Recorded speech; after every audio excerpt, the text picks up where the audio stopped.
welcome to the stream. Having a quick little conversation today about $1 Million Secret finale. That is the plan. Nice, thank you for the 65th month, 63 in a row.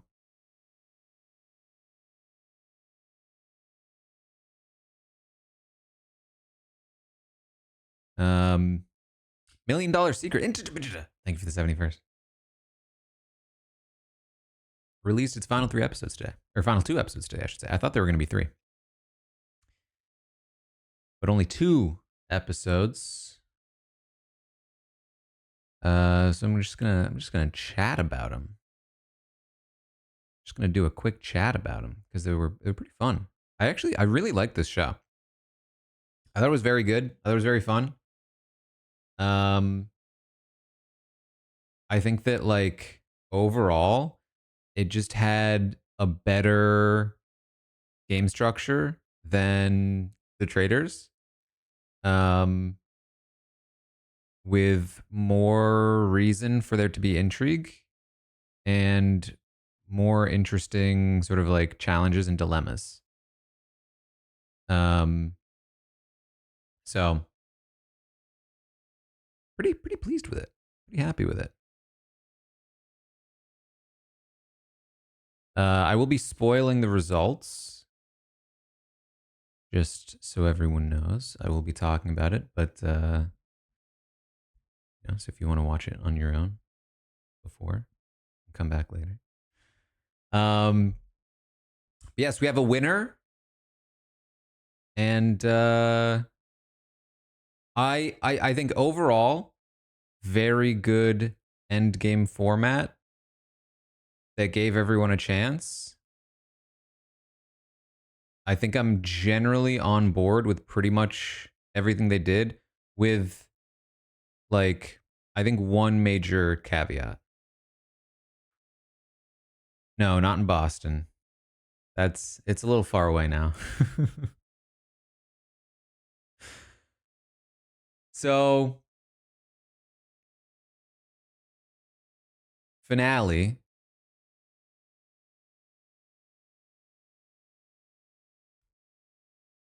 We start with the final 5, I believe.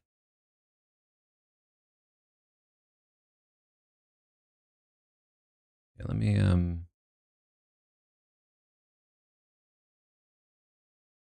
pull this up. Final 5, and we have Kyle. Or sorry, final 6. Right, final 6.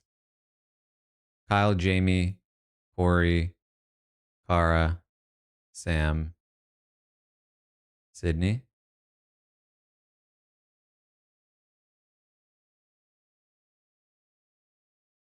The idea is the money just got moved via the task that Corey completed.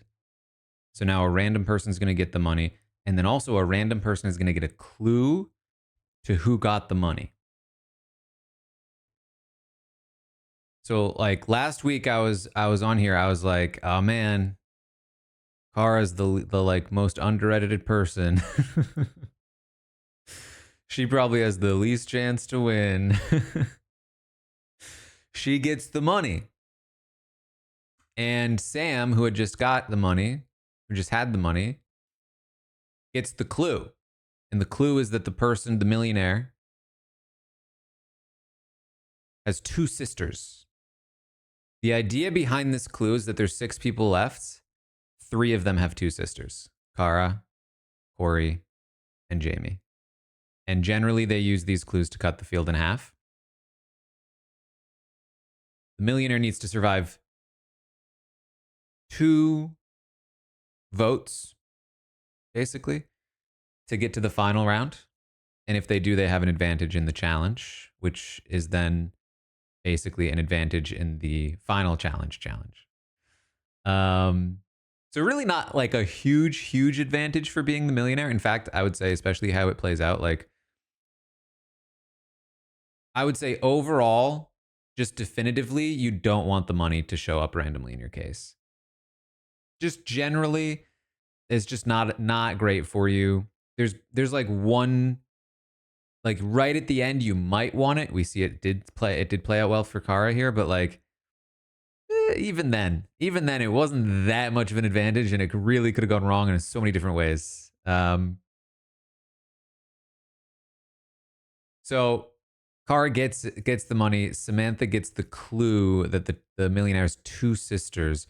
She correctly determines, okay, if that's the case, I'm going to like not tell anybody about the clue until after I ask them about their siblings.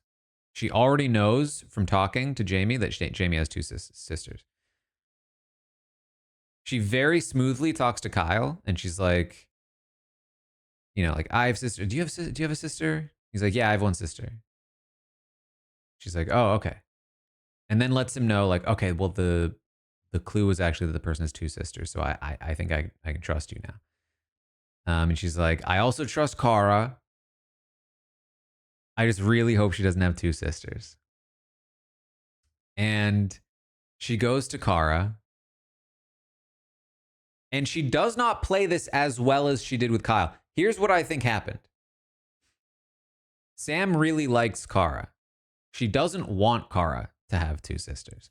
And I think subconsciously, this played into how she asked the question, where she was like, "Oh yeah, it made me think of my sister. Do you have any sisters?" And it was just way less smooth than when she did it with Kyle. And Kara does one of the smartest plays of the season. She recognizes that somebody has already gotten a clue, and it might have something to do with her personal life, whatever. And so she just goes to a lie, because why not? Like, she apparently hasn't told anybody about multiple sisters. So she's able to go, oh yeah, I have one sister. Just in case this has to do with a clue. I love this level of preparedness and paranoia, and it works out amazingly well for her. Because now Sam, who didn't want Kara to be on the list anyway, feels so certain that it cannot be Kara, because how could she have known to lie about this thing, right? So now those three think they're clear. They go to Corey, who admits that he has two sisters. He said, well, they're half sisters, so that doesn't count. They're suspicious of Jamie, who has already been determined to have two sisters. And Sydney, just in general, is just not doing well socially. So basically, with this clue, with this piece of information, they're able to lock in this group of four. And apparently this has been like Sam and Kara have, you know, really trusted each other for a little while. Apparently Corey and Kara have been a bit of you know, have had a bit of a relationship for a while. And so it really locks that in. Kyle is really convinced by this information. And there is no second clue this time around. Sydney gets immunity by doing her task given to her from the trophy room instead of having a clue, because they already had a clue. And this is just brutal for Jamie, who becomes basically the locked in vote here nearly no matter what happens. And it actually turns out, when they showed the actual votes, Sydney did still vote with Jamie against Sam.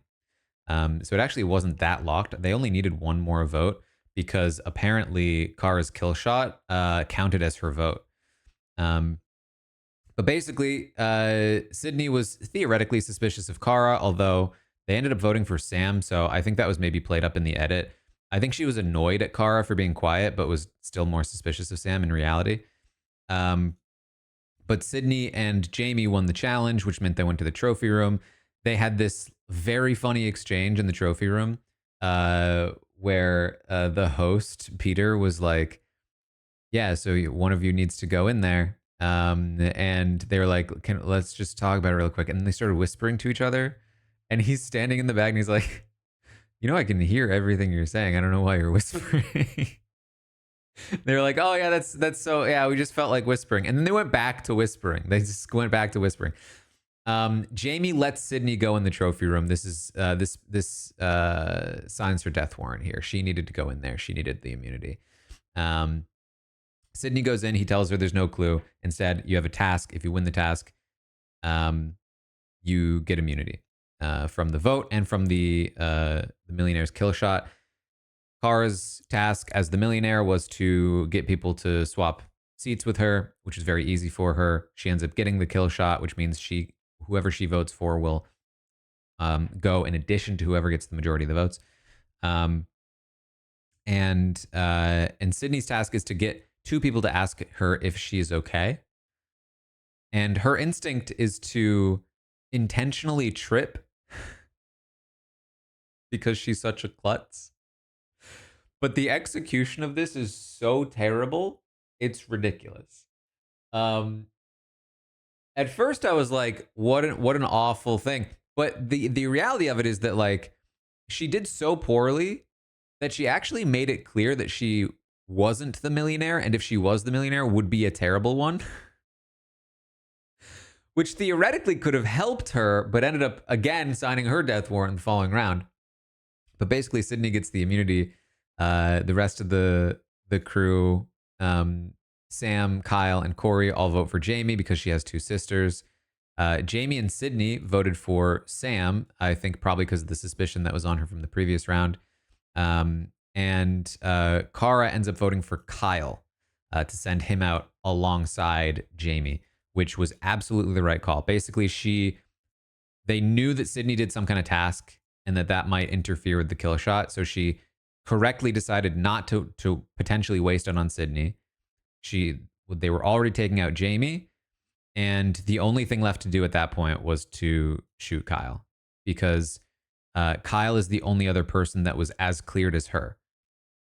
Because based on this clue, based on this information, Jamie is suspect because she has two sisters. Corey is suspect because he has two sisters. And Sam is suspect for bringing the information to the table. Theoretically, Kyle, Kara, and Sydney should be in the clear because none of them, in theory, have two sisters.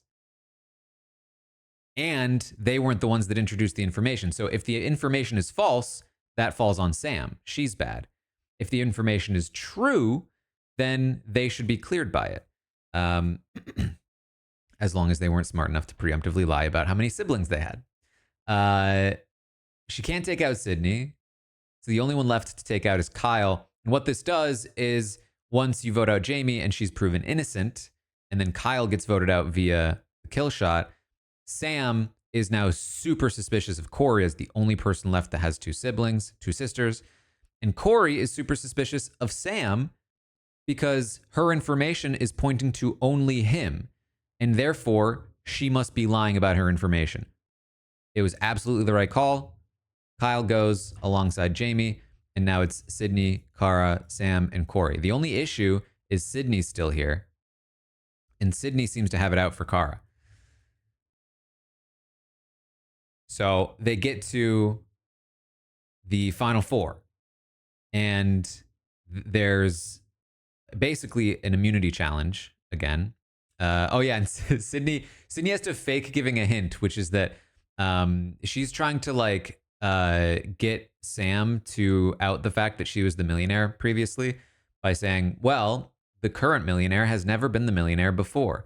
And so the idea was that she was trying to get Sam to be like, well, I was the millionaire, therefore I can't be the millionaire now. And then I think Sydney was going to clamp the trap shut and be like, ha, I lied about that clue. I didn't get a clue.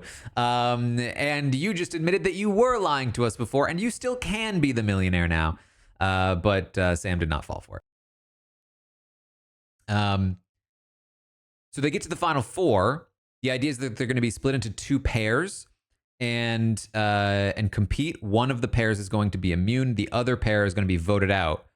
One of the two that lost, is going to be voted out by the two that won.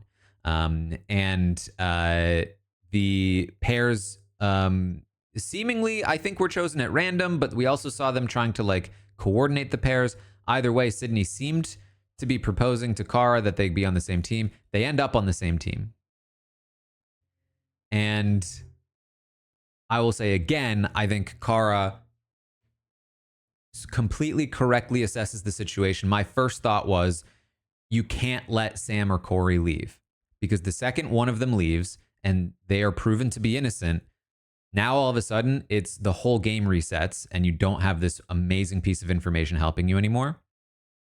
And you have Sydney in the final three, who's suspicious of you and who is dangerous in the game. And so you just don't want Sydney there. You have a great relationship with Sam and Corey.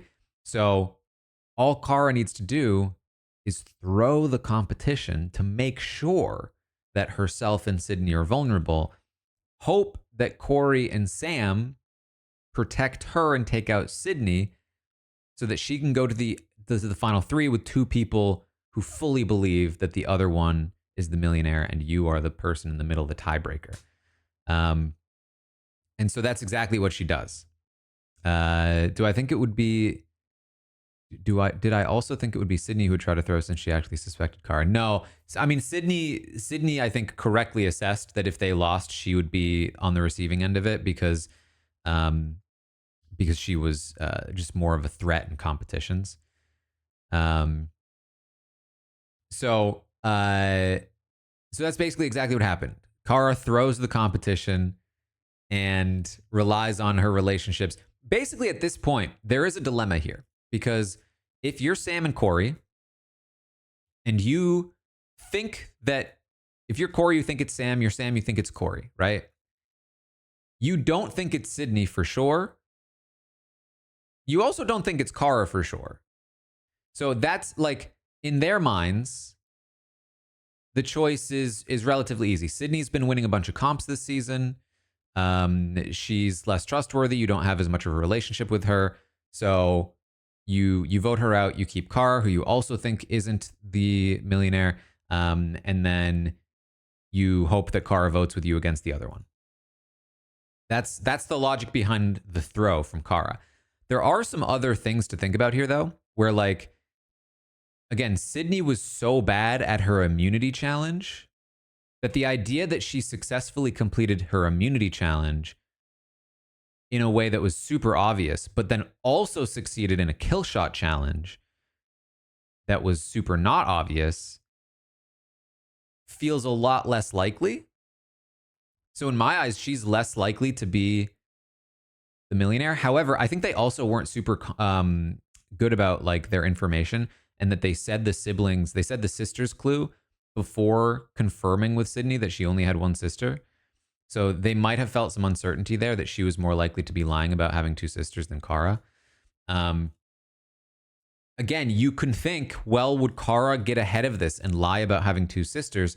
But that's such a hard conclusion to come to over all of the other evidence. And when you have a good relationship with her, there's just no real reason to go in that direction. So ultimately, they do take out Sydney. However, I do think that Kara makes a bit of a mistake here. I think this was a bit of an error. She tells Corey that she threw the challenge. I think as a way to be like, look, I'm with you. I'm on your side. Like, I threw this so that it would keep, you safe, essentially, and that we could take out Sydney. My issue with this is that, number one, it heavily hints at how strategic you are and how duplicitous you are, which is never a great thing in the first place. But also because, like, just in general, it starts to shake the foundation of where you have been, of what you've set up. If the baseline is Sam and Corey are voting for Sydney to leave, you don't need to introduce anything else that might change that notion, right? There is still another bit here, though, which is if you're Sam and Corey, you have to consider the fact that they suspect each other. And if they suspect each other, then it's actually not really important which of the other two get voted out, Sydney or Kara. It's more about which one of Sydney or Kara will side with me to vote out Corey. And that's where like Sam is having this conversation with Sydney and she's like, it's Corey. And Sydney's like, I know.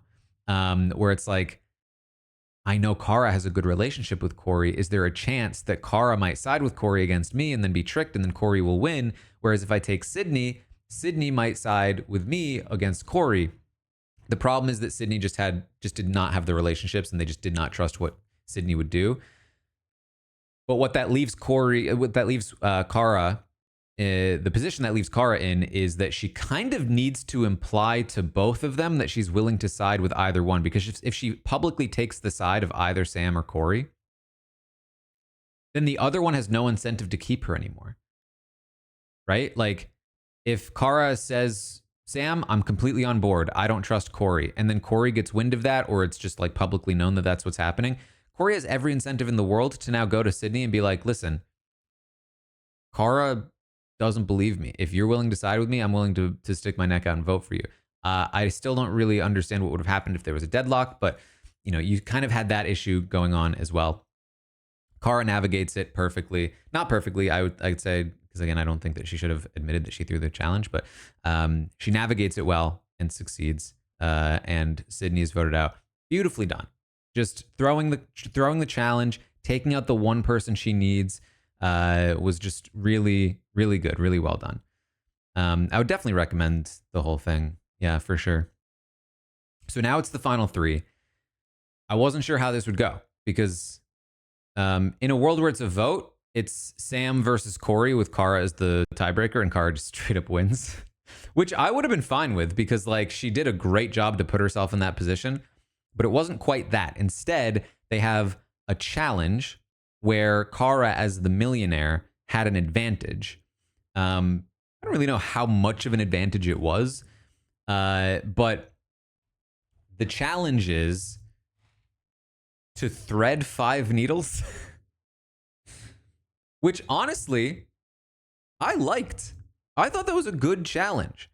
It was actually kind of interesting to watch, and it actually felt kind of fair. Fair in the sense that like a lot of these challenges have felt a bit more physical, a bit more dexterity focused, and this is just dexterity focused, but like in a more detailed way. So like, if you have bigger fingers, it's going to be a little bit harder for you, and it requires a lot of like precision, and it's testing a different skill. This is the kind of thing that Big Brother needs to do more often. It's obviously very similar to the tiny veto, but I thought it was well done. Kara wins this one with her advantage, though I don't think she needed it. Sam completely, unfortunately, crumbles at the final needle. She was going to be in first. Crumbles at the final needle. It's actually, if anything, this would have been easier for Kara if Sam had won this, because she had Sam sort of more convincingly snowed. Although that might not be the case. We'll talk about the final thing. So Kara wins. Corey comes in second. Sam comes in third. They publicly reveal the times, and Kara is like over a minute faster than the other two, which is a heavy hint that she might be the millionaire because she was supposed to have had an advantage. The final challenge, the final thing is that now based on that order, they're going to have a final case exchange. They're standing in front of their briefcases. Kara has the $1 million in front of her secretly in her briefcase. The other two have nothing. And what happens is there are going to be 2 trades that happen. Corey will go first and secretly exchange 2 cases. Then Kara, as the winner of the challenge, will go and change 2 cases herself, not knowing which ones Corey changed. Sam, as the loser of that challenge, does not get to change any cases herself. So what we see on the show is that Kara in this position plays it beautifully. Again, just like comes up with this great strategy, which is, okay, I don't know what Corey will do for sure. So basically, instead of like allowing this situation where he ostensibly suspects Sam and might want Sam's case, but might actually secretly suspect me, and I have to now hope that I'm right that he thinks it's Sam. Instead of that, what she did was she actively tried to make sure that Corey suspected her. This is something that I like to do in Blood on the Clock Tower a lot, which is that like if somebody suspecting you doesn't actually matter for your win condition anymore, then you can get them to suspect you. It's a lot easier to get people to suspect you than get people to not suspect you. And so it's a lot more in your control to get Corey to be like, oh my God, it's Kara, than to continue to push it onto Sam and hope that it works, right? The idea being, if she is able to successfully get Corey to suspect her, then she can reliably expect Corey to steal her case, and then she can steal it back when she goes after him, which is exactly what happens.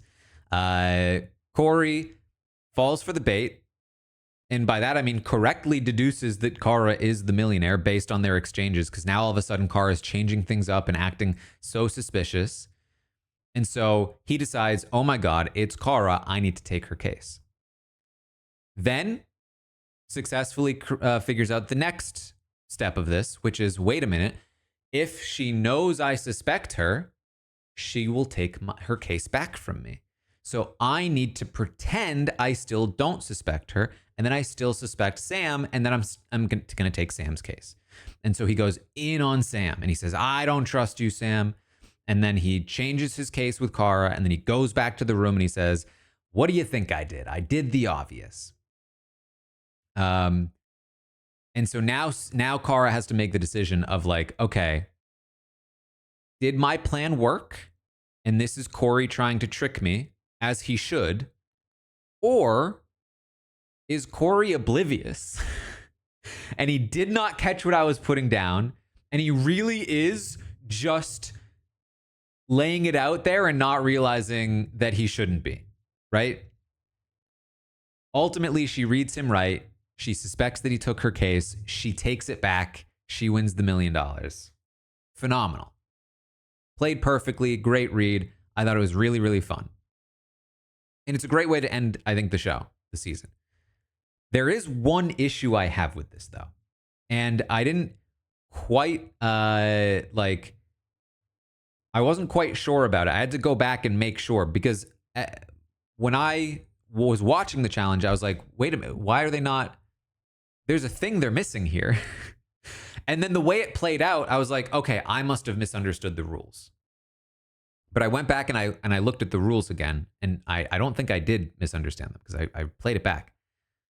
So I went in under the assumption that they must switch cases, whether it's switching their own case with somebody else's, or if they want to keep their case, the way to do that is by switching the other two. Meaning you cannot keep the cases the same. That is not an option for you. Then I watched the challenge play out, and it felt like they were kind of implying like, okay, well, yeah, there's an option to not switch the cases. But seemingly, again, went back, checked the rules. They said you must switch cases. That changes everything. It changes everything. And this is why I was confused at first. Because in a world where you must switch cases, if Corey thinks that Kara has the $1 million, he should never take Kara's case.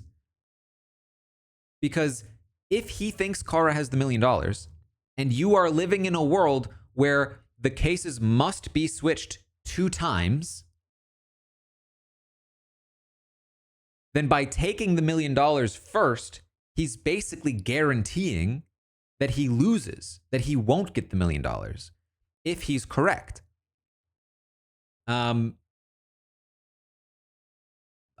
wish I had like a way I could show you this. Basically, let me pull up the people again. So Kara has the $1 million, right? Highlighted person has the $1 million in their case right now. The cases must be swapped twice, no matter what.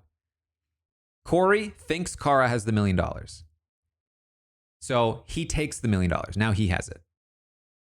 Now Kara's going to switch the cases one more time. His idea is that he has tricked Kara into thinking he took Sam's case. So in his mind, Kara sees it like this. Like he took Sam's case and Kara still has the $1 million. In that world that he's trying to build, Kara, in order to make sure she keeps her $1 million, switches Sam and Corey's cases back.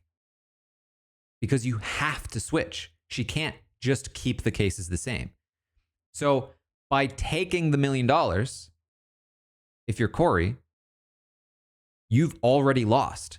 Because Kara either calls your bluff and takes it back, or she falls for your trap and switches your case with Sam's, leaving Sam with the $1 million.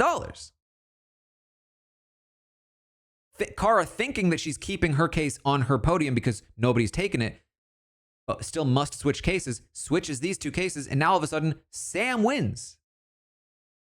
So, this is where things get like really, really weird, right? Because like Kara's plan works beautifully, but only because Corey didn't understand the mechanics of how this worked.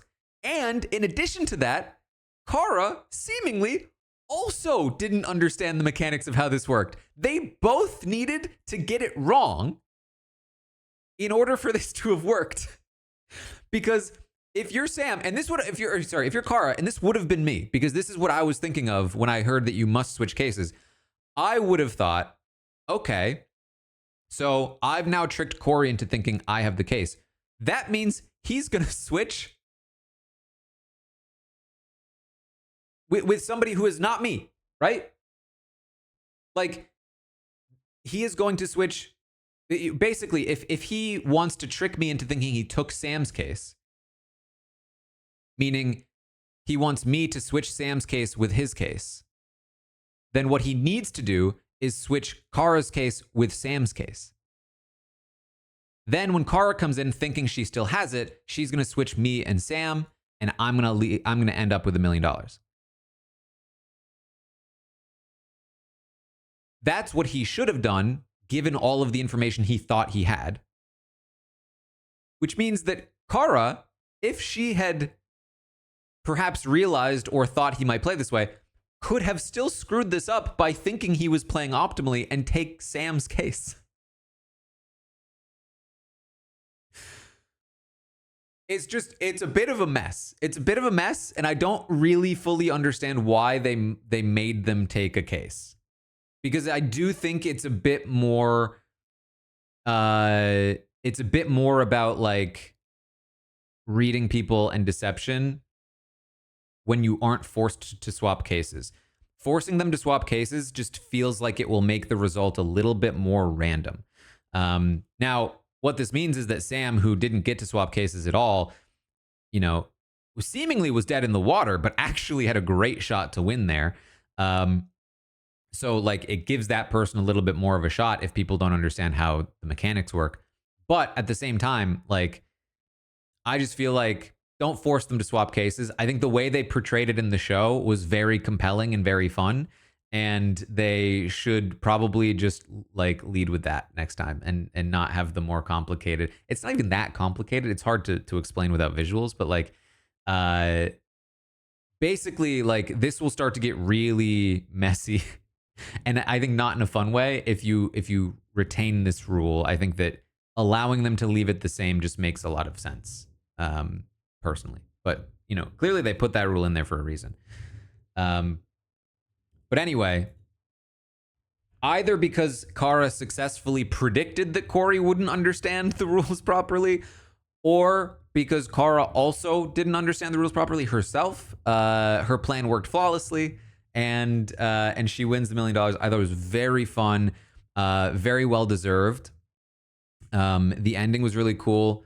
It was really funny when Peter the host was really, really good. I thought as a host, very not over the top like an Alan Cumming. Not that I think Alan Cumming is very good, but pretty understated, but very, very good and very funny at times.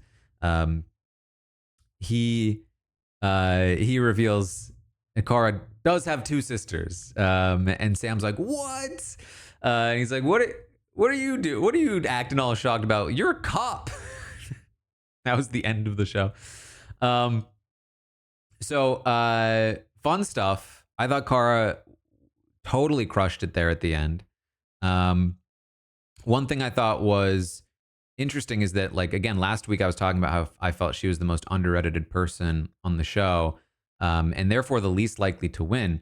But I think what we discovered is that because of the format of this show, they were actually able to do it this way, where she was kind of like a lower tier character for most of the season, because when the money shifts into a new person's case, they become the main character. They were basically able to save most of her content for this final stretch of game, and it still was super satisfying and compelling to watch, and you were rooting for her. So Edgic wise, they can do, I think, more interesting things in that sense. I thought it was a very fun show. That's really it. That's really all that's all I've got to say now, is that I thought it was really fun. I'd be excited to watch another one. I was even I was even a little tense there at the end. And I felt like they were leaning a little bit more into the drama and seriousness of it at the end as well, which is sort of what I talked about at the start when comparing it to the Traders. They're still not, quite at the bombastic level of the Traders or anything, but they had their own little montage with some music behind it. I thought it was very fun. I thought it was a very good show. That's it. Any thematic improvements I can think of? I think just in general, I think the theme is just a little bit generic. Part of what makes the Traders work so well is that it's very specific. It is murder mystery. Everyone is dressed in a specific way. They're in a castle. This is they're in a hotel, and sometimes they're in their bathing suits and sometimes they're dressed up, and it's a little bit inconsistent in tone. And so I think that I do think that that's something a lot of shows can learn from the Traders, which is really just go in for it. Dress up the sets to be more sort of consistently themed. The animals representing the players I thought was a little strange. Jamie was the snake and Kyle was the boar. I didn't love that, mostly because first of all, there's a new Joe Schmo season happening, or might have finished already, where they're on a fake reality show called The Goat, and there's a goat's head. And so the idea that they have little animal heads as figurines just reads as parody to me. And it just feels very silly. And then in addition to that, when Peter is revealing who got voted out and stuff, and he's like, "It's the snake." Never once did I know who that was ahead of time. I had to wait for them to then tell me afterward, who is that? Which was kind of annoying to me. I'm not gonna. Why am I trying to remember which animal they are? It had no relevance to the show or the game in any way. I think just take that out. and this is the thing too, like the hotel rooms themselves were a huge part of the story, because they were in there opening their cases. What the Traders does is it will like film this B-roll of the players in the bedrooms of the castle, which is completely fake, right? Like it's in reality they go to a hotel. They don't stay in the castle. Those are purely fiction filmed just for ambiance. I think similarly you could do something along these lines where like just give them a like a fancier looking, like more thematically appropriate room to stay in where they open their cases. Just make it feel a little more high budget, and I think that could go a long way.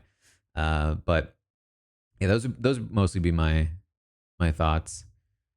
How do they pull off having the host walk in the millionaires' rooms? I assume that like wherever they're filming, they might be doing a similar thing actually, where it's like the whole cast is coming into the entire building one by one to do their whole situation, and then they go back, and you know what I mean. You can swap two cases that aren't yours. Yeah, that's how you keep your case in the final bit. Thea, thank you for the subscription. Welcome to the Robot Army. Millionaire being able to use the money in some way could be interesting. Yeah, there's things you could do with that maybe. Anyway, those are my thoughts on $1 Million Secret. I would recommend it if you even if you've been sort of spoiled by it, by watching this or listening to this without watching it yourself. I think it'd probably be worth throwing on if you've got nothing else. And if not, I think it's just a good time anyway. I will be back for Survivor in just a couple hours. See how that goes. And make sure you're checking out all the other stuff we're doing. Covering lots of scripted things over on We Know Scripted. Got the Tastemakers. Got Last of Us coming up soon. Wheel of Time. All kinds of stuff like that. Let's do the wheel later tonight on Survivor. All right. Thanks again. I will see all of you later today if you're gonna hang out and watch Survivor. See you later.